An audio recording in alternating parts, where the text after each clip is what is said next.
ರಾಷ್ಟ್ರೀಯ ಹೆದ್ದಾರಿ ಬಂದ್ ಎಚ್ಚರಿಕೆ ನೊಂದ ರೈತ ಪಡೆ ಶಿಗ್ಗಾಂವ್.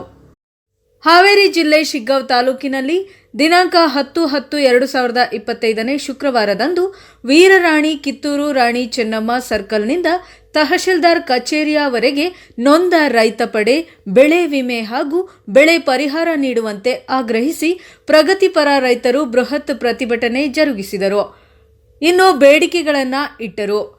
2024-25ರಲ್ಲಿ ಬೆಳೆ ವಿಮೆ ಕಟ್ಟಿದ ರೈತರಿಗೆ ವಿಮೆ ಸಿಗಬೇಕು.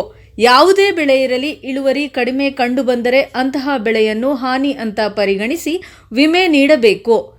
ಇನ್ನು ತಾಲೂಕಿನಲ್ಲಿ 75% ಬೆಳೆಯ ಹಾನಿಯಾಗಿದ್ದು, ಅತಿ ಶೀಘ್ರದಲ್ಲಿ ಪ್ರತಿ ಎಕರೆಗೆ 25,000 ರೂಗಳಂತೆ ಹಾನಿ ಕೊಡಬೇಕು. ಇನ್ನು ವಿಮಾ ಕಂಪನಿಯವರು ಈ ತಾಲೂಕನ್ನು ಕಡೆಗಣಿಸದಂತೆ ಎಚ್ಚರ ವಹಿಸಬೇಕು. ಪ್ರಗತಿಪರ ರೈತರು ಘೋಷಣೆ ಮೂಲಕ ಕೂಗಿದರು. ಆದ್ದರಿಂದ ರೈತ ಬಾಂಧವರು ಹೆಚ್ಚಿನ ಸಂಖ್ಯೆಯಲ್ಲಿ ಈ ಹೋರಾಟದಲ್ಲಿ ಭಾಗವಹಿಸಿ ಕಾರ್ಯಕ್ರಮವು ಯಶಸ್ವಿಗೊಳಿಸಲಾಯಿತು. ನಂತರ ತಹಸೀಲ್ದಾರ್ ಆಫೀಸ್ ಎದುರುಗಡೆ ಪ್ರಗತಿಪರ ರೈತರು ಶೇಂಗಾ, ಭತ್ತ, ಗೋವಿನ ಜೋಳ ಅಧಿಕಾರಿಗಳು ಪರಿಶೀಲನೆ ಮಾಡಿಲ್ಲ, ವರದಿಯನ್ನು ಹೇಗೆ ಸರ್ಕಾರಕ್ಕೆ ಕಳಿಸಿದ್ರು ಎಂಬುದರ ಬಗ್ಗೆ ತಮ್ಮ ಅಳಲನ್ನ ತೋಡಿಕೊಂಡರು. ಹಾಗೂ ಬೆಳೆ ಪರಿಹಾರ, ಇನ್ಶೂರೆನ್ಸ್ ಪರಿಹಾರ ನೀಡಬೇಕು. ಜಿಲ್ಲಾ ಮಟ್ಟ, ತಾಲೂಕು ಮಟ್ಟ, ವಿಧಾನಸಭಾ ಎದುರುಗಡೆ ಪ್ರತಿಭಟನೆಯನ್ನ ಮಾಡಲಾಗುವುದು ಎಂದು ಸ್ಪಷ್ಟನೆ ನುಡಿದರು. ಕರ್ನಾಟಕ ಸರ್ಕಾರದ ಮಾನ್ಯ ಮುಖ್ಯಮಂತ್ರಿಗಳಿಗೆ ತಾವು ಶಿಗ್ಗಾಂವ್ ತಾಲೂಕಿನ ಕಡೆ ಕಣ್ಣು ಹಾಕಿ ನೋಡಿ ಸ್ವಾಮಿ ಎಂದು ರೈತರು ಸ್ಪಷ್ಟ ನುಡಿದರು. ರೈತರು ಅಳಲನ್ನ ತೋಡಿಕೊಂಡರು. ಒಂದು ವೇಳೆ ನಿಮ್ಮ ಸ್ಪಂದನೆ ಆಗದೇ ಇದ್ದರೆ ರಾಷ್ಟ್ರೀಯ ಹೆದ್ದಾರಿ ಬಂದ್ ಮಾಡುವುದಾಗಿ ಎಚ್ಚರಿಕೆಯನ್ನ ಕೊಟ್ಟರು. ಇನ್ನು ಇದೇ ಸಂದರ್ಭದಲ್ಲಿ ಮಾನ್ಯ ತಹಶೀಲ್ದಾರ್ ಯಲ್ಲಪ್ಪ ಗೊಣೆಣ್ಣನವರ್ ಹಾಗೂ ಶಿಗ್ಗಾಂವ್ ತಾಲೂಕು ಕೃಷಿ ಸಹಾಯಕ ನಿರ್ದೇಶಕರಾದ ಕೋಟ್ರೇಶ್ ಜಂಗ್ಲಿ ಇವರಿಗೆ ಬೆಳೆ ವಿಮೆ ಹಾಗೂ ಬೆಳೆ ಪರಿಹಾರ ನೀಡುವಂತೆ ಆಗ್ರಹಿಸಿ ಪ್ರಗತಿಪರ ರೈತರು ಮನವಿಯನ್ನ ಸಲ್ಲಿಸಿದರು. ಇನ್ನು ಇದೇ ಸಂದರ್ಭದಲ್ಲಿ ಪ್ರಗತಿಪರ ರೈತರಾದ ಶಶಿಧರ್ ಹೊನ್ನಣ್ಣನವರ್ ಹಾಗೂ ಬಸವರಾಜ್ ನಾರಾಯಣಪುರ, ಉಮೇಶ್ ಅಂಗಡಿ ಮತ್ತು ವಿಶ್ವನಾಥ್ ಹರವಿ, ಮಹಾವೀರ್ ಧಾರವಾಡ, ಚಂದ್ರಣ್ಣ ಬೆಳವತ್ತಿ ಮತ್ತು ವಿರೂಪಾಕ್ಷಪ್ಪ ಆಡಿನ, ಪರಶುರಾಮ್ ಹುಲಸಾಳ, ಮಲ್ಲೇಶಪ್ಪ ಬೂದಿಹಾಳ ಮತ್ತು ಯಲ್ಲಪ್ಪ ಸುಂಕದ, ಸಂತೋಷ ದೊಡ್ಮನಿ ಮತ್ತು ಜಗದೀಶ್ ಸಿದ್ದಪ್ಪನವರ, ನಿಂಗಪ್ಪ ನಿಡುಗುಂದಿ ಮತ್ತು ಪ್ರವೀಣ್ ಗೋಳಣ್ಣನವರ್ ಮತ್ತು ಶಿಗ್ಗಾಂವ್ ತಾಲೂಕಿನ ನೊಂದ ರೈತ ಪಡೆ ಹಾಗೂ ವಿವಿಧ ರೈತಪರ ಸಂಘಟನೆಗಳು ಅಧ್ಯಕ್ಷರು, ಸರ್ವ ಸದಸ್ಯರು, ಕರ್ನಾಟಕ ರಕ್ಷಣಾ ವೇದಿಕೆ ವಿವಿಧ ಸಂಘಟನೆಗಳು, ಶಿಗ್ಗಾಂವ್ ತಾಲೂಕು ಎಲ್ಲ ಸಂಘಗಳ ಪದಾಧಿಕಾರಿಗಳು, ಸಾರ್ವಜನಿಕರು ಉಪಸ್ಥಿತರಿದ್ದರು. ವರದಿ ಮಲ್ಲಿಕಾರ್ಜುನ ಶಿಗ್ಗಾವಿ, ಪ್ರಜಾಪವರ್ ನ್ಯೂಸ್. ಎಲ್ಲ ನನ್ನ ರೈತ ಬಾಂಧವರೇ, ಇವತ್ತು ಇನ್ನೂ ಹೆಚ್ಚಿನ ಸಂಖ್ಯೆಯಲ್ಲಿ ರೈತರು ಕೊಡಬೇಕಾಯಿತು. ರೈತರು ಅಲ್ಪ ಸ್ವಲ್ಪ ಈಗಾಗಲೇ ಎರಡು ದಿನ ಮಳೆ ಹೊಡೆಯೈತಿ. ಹಾಗಾಗಿ ರೈತರು ತಮ್ಮ ಏನೋ ಕೆಲಸ ಕಾರ್ಯಗಳಿಗೆ ಒತ್ತಡ ಸಲುವಾಗಿ ಆಗಮಿಸಿಲ್ಲ. ಯಾಕಂತಂದ್ರೆ ರೈತರು ಅಂತಂದ್ರೆ ಎಲ್ಲರೂ ಹೇಳ್ತಾರ, ಜನಪ್ರತಿನಿಧಿಗಳು ಹೇಳ್ತಾರ, ಅಧಿಕಾರಿ ವರ್ಗಗಳು ಹೇಳ್ತಾರ, ರೈತರು ರಾಷ್ಟ್ರದ ಬೆನ್ನೆಲುಬು, ಅವಾಗ ರೈತಗ ಅದನ್ನು ಕೊಡಬೇಕು, ಇದನ್ನು ಕೊಡಬೇಕು.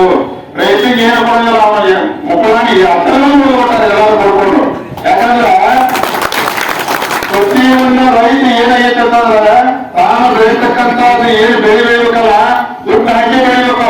ಅವನ್ ಏನಾರ ಅಕಸ್ಮಾತ್ವಾಗಿ ಒಂದು ಬೆಳೆ ಬಂದಿತ್ತಂದ್ರೆ ಅದಕ್ಕೆ ಬೆಳೆ ನಿಗದಿ ಮಾಡಿರ್ತಾರ, ಅದಕ್ಕೆ ಯಾರು ಸ್ಪಂದನೆ ಮಾಡೋಲ್ಲ. ಯಾವ ಅಧಿಕಾರಿ ವರ್ಗದವರು ನಮಗೆ ಸಿಗಬೇಕಾಗಿದ್ದಂತ ಬೆಳೆ ವಿಮೆಯನ್ನು ಕೂಡ ಇನ್ನುವರೆಗೂ ಹಾಕಿಲ್ಲ. ಇದರಿಂದ ತಿಳಿದರೆ ಸರ್ಕಾರ ಎಷ್ಟು ಮಲತಾರೆ ಧೋರಣೆಯನ್ನ ನಮ್ಮ ರೈತರ ಮೇಲೆ ಮಾಡ್ತಾ ಇದೆ ಅಂತ. ಇದು ರೈತರ ಪ್ರಶ್ನೆ ಅಷ್ಟೇ ಅಲ್ಲ, ರೈತರ ಬೆಳೆ ಮಾತ್ರ ನಾವು ನೀವೆಲ್ಲ ಉಣ್ಣಕ್ಕೆ ಸಾಧ್ಯ. ದೇಶಕ್ಕೆ ಏನು ಹೇಗೆ ಮುಖ್ಯವೋ ನಮಗೆ ಬದುಕಿಗೆ ರೈತರು ಅಷ್ಟೇ ಮುಖ್ಯ. ಆದರೆ ಈಗಿನ ಸರ್ಕಾರಗಳು ನಮ್ಮನ್ನ ರೈತರನ್ನ ಶೋಷಣೆ ಬರ್ತಾ ಇವೆ. ಅದಕ್ಕೋಸ್ಕರ ನಮಗೆ ಬೆಳೆ ವಿಮೆಯನ್ನ ತಕ್ಷಣ ಹಾಕದಿದ್ದೇ ಇದ್ದರೆ ಇದು ಸಾಂಕೇತಿಕ ಪ್ರತಿಭಟನೆ. ಇನ್ನೂರು ದಿನಗಳಲ್ಲಿ ಉಗ್ರ ರೂಪವಾಗಿ ತಾಳಿ ಪ್ರತಿ ಮನೆಯಲ್ಲಿ ಕೂಡ ರೈತರು ಇದಕ್ಕೆ ಬೆಂಬಲವನ್ನು ಸೂಚಿಸುತ್ತಾರೆ. ಅದಕ್ಕೆ ಇನ್ನಾದರೂ ಕೂಡ ಸರ್ಕಾರಗಳು ಎಚ್ಚೆತ್ತುಕೊಂಡು ಬೆಳೆಯನ್ನು ಹಾಕಬೇಕು ಅಂತ ಈ ವೇದಿಕೆ ಮುಖಾಂತರ ಮನವಿ ಮಾಡಿಕೊಟ್ಟರು. ಮುಂದೆ ಒಂದು ರೈತ ಪಡೆಗೆ ಬೋಲೋ ಭಾರತ್ ಮಾತಾ ಕಿ ಏನೇ ಬರಲಿ. ಈ ಒಂದು ಸಭೆಯನ್ನು ಉದ್ದೇಶಿಸಿ ನಮ್ಮ ಕೋಟಣಿ ಗ್ರಾಮದ ಹಿರಿಯ ಮುಖಂಡರು, ರೈತ ಮುಖಂಡರಾಗಿರ್ತಕ್ಕಂಥ ಸಂಗಣ್ಣ ಗೌರತಿಯವರು 5 ನಿಮಿಷದಲ್ಲಿ ಮಾತಾಡಬಹುದು. ಎಲ್ಲ ರೈತ ಬಾಂಧವರೇ ಮತ್ತು ನೊಂದ ರೈತರೇ, ಈವರೆಗೂ ಸಹಿತ 2 ವರ್ಷದ ಆಯ್ತು, ಯಾವ ರೈತರಿಗೂ ಸಹಿತ ಇನ್ಶೂರೆನ್ಸ್ ಬಂದಿಲ್ಲ ಅಥವಾ ಬೆಳೆ ಹಾನಿ ಅಂತ ನೋಡಿಯಲ್ಲ. ರೈತರಿಗೆ ರೈತರ ಆತ್ಮಹತ್ಯೆ ಕಟ್ಟೆ ಹೊಡೆದಾಗ ಏನಾಗುತ್ತದೆ ಎಂಬುದನ್ನು ಸರ್ಕಾರ ವಿಚಾರ ಮಾಡಬೇಕು. ಆದ್ರೆ ಒಂದು ಗೋವಿನ ಜೋಳ, ಮೆಣಸಿನ ಗಿಡ, ರಾಗಿ ಎಲ್ಲ ಕಟ್ಟಬೇಕು ನಮ್ಮ ಹತ್ತನ ಸಂದರ್ಭದಲ್ಲಿ ಹೇಳ್ತಾ, ಇವತ್ತು ನೋಡಿ 1 ಎಕರೆಗೆ ಏನಿಲ್ಲ 10 ರಿಂದ 15 ಸಾವಿರ ರೂಪಾಯಿ ಖರ್ಚು ಐತೆ ನಮ್ಮದು. ಏನಾಯ್ತು ಹೊಲ ಹೋಗಿ ನೋಡಿದ್ರೆ ಸುಮ್ಮನೆ ಹೋಗಿ ಹೊಲ ನೋಡ್ಕೊಂಡು ಸುಮ್ಮನೆ ಮನೆಗೆ ಬಂದು ತುಂಬಬೇಕಂತ ಪರಿಸ್ಥಿತಿ ಇವತ್ತು ರೈತರ ಆಗೈತಿ. ಕೆಲವೊಂದು ನಮ್ಮ ಮಲೆನಾಡ ಭಾಗದಲ್ಲಿ ನೋಡ್ರಿ ಎಲ್ಲ ಬೆಳೆಯಲ್ಲ, ಭತ್ತ ಇರಲಿ, ಗೊಂಜಾಳ ಇರಲಿ, ಬೆಂಬೂರು ಇದ್ದಿತ್ತು ಏನಿಲ್ಲ. ಯಾವ್ಯಾವ ತೆಪ್ಪೂರು ಇರುವಂತ ಭೂಮಿ ನಮ್ಮ ಸಿದ್ದು ಇದು ಗೊಂಜಾಳ ಅಂತದಲ್ಲ. ಇವತ್ತು ಯಾರು ಅಧಿಕಾರಗಳು ಬಂದು ಅದ್ರ ಬಗ್ಗೆ ಪರಿಶೀಲನೆ ಮಾಡ್ತಾ ಇಲ್ಲ. ಅದಕ್ಕೆ ಇವತ್ತು ಹೆಚ್ಚಿನ ನಾವು ಸಂಖ್ಯೆ ಇಷ್ಟ ಬಂದು ಇವತ್ತು ಕೂಡೇವೆ. ಮುಂದಿನ ಸಲ ಇನ್ನು ಹೆಚ್ಚಿನ ಸಂಖ್ಯೆಯಲ್ಲಿ ಕೂಡಿ ಈ ಹೋರಾಟಕ್ಕೆ ನಾವೆಲ್ಲರೂ ಭದ್ರವಾಗಿರಬೇಕು. ಇವತ್ತು ಈ ಪರಿಹಾರ ಸರ್ಕಾರ ಇದಕ್ಕೆ ಎಚ್ಚರಿಸಿಕೊಳ್ಬೇಕು. ನಮ್ಮ ವಸ್ತುಗಳು ಹೆಚ್ಚಿನ ನಮ್ಮ ಜಿಲ್ಲಾ ಅವರು ಇದ್ರ ಬಗ್ಗೆ ಹೆಚ್ಚಿನ ಗಮನ ಹರಿಸಿ ರೈತರಿಗೆ ಅನುಕೂಲ ಮಾಡಿಕೊಡ್ಬೇಕನ್ನೋ ಮಾತನ್ನ ಈ ಸಂದರ್ಭದಲ್ಲಿ ಹೇಳಿ ನಮ್ಮ ಬಂದಂತ ಎಲ್ಲ ರೈತ ಬಾಂಧವರಿಗೆ ನಾನು ವಂದನೆಯನ್ನು ಸಲ್ಲಿಸಿ. ಕಡಿಮೆ ಏಕೈತಿ ಆದ್ರೆ ಭೂಮಿ ಹತ್ತಬೇಕಿಲ್ಲ. ನಾವೇನ ಕಡಿಮೆ ಈ ಹುಟ್ಟು ಗೊಬ್ಬರ ಹಾಕ್ಬೇಕು ಅಂತಂದ್ರ ಅದಕ್ಕ ಹೊರ ಇರ್ಬೇಕು, ಕುಂಟಿ ಹೊಡಿಬೇಕಂತ ಹೊರ ಇರ್ಬೇಕು, ಅವಾಗ ಪೀಕ ಬರ್ತೈತಿ. ಅದೆಲ್ಲ ಜಗಳ ಅಷ್ಟಂಗ 24 ತಾಸು ಮನೆ ಹಿಡ್ಕೊಂಡೈತಿ, ಬೇರೆ ಕೊಟ್ಟವು ಮ್ಯಾಲ ಹಾಕಿ ಕಾಣ್ತೈತಿ ಪೀಕ. ಅದನ್ನ ವಿಚಾರ ಮಾಡುವಂತ ಶಕ್ತಿ ಅಧಿಕಾರಿಗಳಿಗಿಲ್ಲ, ವಿಮೆ ಕಂಪ್ನಿಗಳಿಲ್ಲ. ವಿಮೆ ಕಂಪ್ನಿ ರೊಕ್ಕ ಕೊಡಬರ್ತೈತಿ ಅಂತೇಳಿ ಸರ್ಕಾರ ಶಾಮೀಲಾಗಿ ಈ ವ್ಯವಸ್ಥೆಯನ್ನ ನಡೆಸೈತಿ. ಕೆಲವೊಂದಿಷ್ಟು ಹೊಲಗಳನ್ನ ತಾವೇ ನೋಡ್ಕೊಂಡು ಬಂದು ಯಾವ ಪ್ರತಿಫಲ ಹೊಲ ಇರ್ತೈತಿ, ಆ ಹೊಲನ ಅದಕ್ಕೆ ಎಂಟ್ರಿ ಮಾಡ್ಕೊಂಡ ಈ ಹೊಲ ಸರ್ವೆ ಮಾಡಿ ನೀವು ಅಂತೆ. ಆ ಸರ್ವೆ ಮಾಡಿದಾಗ ಯಾವ ಒಂದು 4 ದಿನ ಬಂದಿರ್ತಾವು 4 ಗಂಟೆ. ಈಗ ವಿಚಾರ ಇದೀಗಾಗಲೇ ಎಲ್ಲ ಈ ನೋಂದ ರೈತರ ದನಿಗೆ ಕೈಗೂಡಿಸಿ ತಾಲೂಕಿನಂತ ಎಲ್ಲಾ ರೈತರು ಬಂದಿದ್ದಕ್ಕೆ ತಮಗೆ ತುಂಬ ಹೃದಯದ ಧನ್ಯವಾದಗಳು. ಈಗಾಗಲೇ ಪ್ರಗತಿಪರ ನಾಯಕರಾದಂತಹ ಶಂಬಣ್ಣ ಕಡ್ಕೋರು, ಉಮೇಶ್ ಅಂಗಡಿಯವರು ಎಲ್ಲರೂ ಸವಿಸ್ತರವಾಗಿ ಮಾತಾಡಿದಾರ. ನಮ್ಗೆ ಒಂದೇ ಏನಂತಂದ್ರೆ ತಾತ್ಕಾಲಿಕ ಪರಿಹಾರ ಕೊಡ್ತೀವಿ ಅಂತಂದು ಹೇಳಿದ್ರು, ಕೊಟ್ಟಿಲ್ಲ. ಆನಂತರ ಎಲ್ಲಾ ಪೀಕುಗಳು ಹಾಳಾಗ್ಯಾವ. ಇಲ್ಲಿ ನಮಗ್ ಬಂದ ಮಾಹಿತಿ ಪ್ರಕಾರ ಬರೀ ಗೋರಿ ಜೋಳ ಅಷ್ಟೇ ಆಗೈತಿ ಅಂತೇಳಿ ಸೋಯಾಬೀನು, ಶೇಂಗಾ, ಹತ್ತಿ ಎಲ್ಲವೂ ಕೂಡ ಹಾಳಾಗ್ಯಾವ. ಯಾರೇ ಭತ್ತನೂ ಹಾಳಾಗ್ಯಾವ, ಮಲೆನಾಡಲ್ಲಿ ಭತ್ತನೂ ಹಾಳಾಗ್ಯಾವ.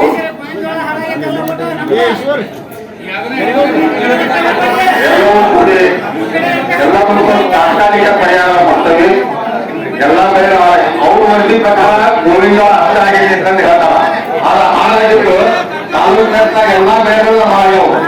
ಅದಕ್ಕೆ ಮಾಡಿ ತಹಸೀಲ್ದಾರ್ ಬಂದಾರ. ನಮ್ಮ ತಾಲೂಕಿನಾಗ ಯಾವ ಬೆಳೆಗೆ ಪರಿಹಾರ ಈಗಾಗಲೇ ಅವ್ರು ಸೆಕ್ರೆಟ್ ಬೆಳೆ ಪರಿಹಾರ ಕೂಡ ಬಿಡಿಯೋ ಕರ್ಕೊಂಡು ಆದ್ರೆ ಅವ್ರ ಪ್ರಕಾರ ಅಲ್ಲಿ ಹೋದಾಗ ಅಲ್ಲಿ ಬಿಚ್ ಚೆನ್ನಾಗಿರ್ತಾವ. ನಾವು ರೈತನ ಕರ್ಕೊಂಡು ಎಲ್ಲಿ ಹಾಳಾಗೈತಿ ಅಲ್ಲಿ ಮಾಡಕ್ಕೆ ವಿಮೆ ಕಂಪನಿಗೆ ನಿಮ್ಮ ಅಧಿಕಾರಿಗಳಿಗೆ. ಆದ್ರೆ ಕೆಲವೊಂದಿಷ್ಟು ಮಂದಿ ಯಾವ್ದಾರ ದೇವಸ್ಥಾನದಲ್ಲಿ ಯಾವ್ದಾರ ಲಾಂಛನ ಕುತ್ಕೊಂಡು ಅಲ್ಲೇ ಮಾಡಿ ಬರ್ಕೊಂಬಂದ ನಮ್ಗೆ ಕೊಡ್ತಾರ.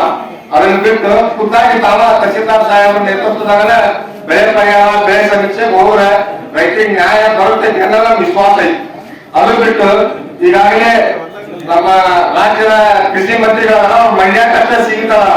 ಯಾವ ಜಿಲ್ಲಾಕ್ಕೂ ಬಂದು ಎಲ್ಲಿನೂ ಬೆಳೆ ವರದಿ ಕೊಡೋದಾಗಿ ಮತ್ತ ರೈತ ಮತ್ತ ಡಿಸಿ ಆಫೀಸ್ನಾಗ ನಮ್ಮ ಸಭೆಗಳನ್ನು ನೋಡೋದಾಗಿ ಮಾಡಿಲ್ಲ.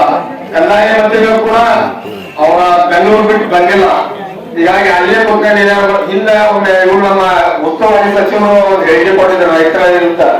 ಸರ್ಕಾರದ ಸರ್ಕಾರ ನಾನು ಈಗಾಗಲೇ ಹೇಳಿದ ಬೆಳೆ ವಿಮೆ ಮತ್ತು ಸರ್ಕಾರ ಶಾಮೀಲಾಗಿ ಹೇಳಿ ಅದು ಕರೆಯಬೇಕು.